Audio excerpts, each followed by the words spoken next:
ছাদনাতলায় কনে সেজে হাজির হয়ে কাবিয়াকে উচিত শিক্ষা দিল গীতা। হ্যাঁ বন্ধুরা, আমরা এমন দেখতে পাবো গীতা এলএলবি ধারাবাহিকের আগামী পর্বগুলিতে। পাহাড় থেকে পড়ে গীতা যে মরে যায়নি সেই খবর সর্বপ্রথম পুলিশের বড়বাবু জানতে পারে।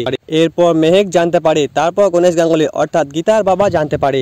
তবে কাবিয়া ও কৃপানকে ধরার জন্য সবার সামনে গীতা নিজেকে আনে না, আড়ালে থাকে। গীতা মেহেক, বড়বাবু ও গণেশ গাঙ্গুলি দিয়ে দুর্দান্ত প্ল্যান।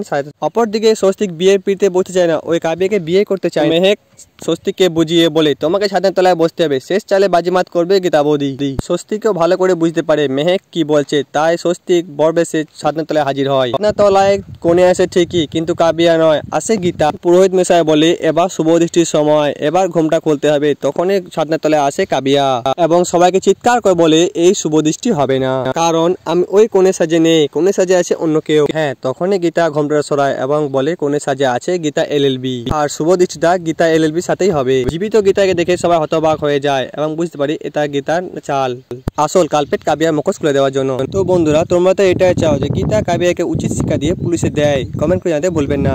আরো নতুন নতুন আপডেট পেতে হলে আমার চ্যানেল সাবস্ক্রাইব করুন বন্ধুরা।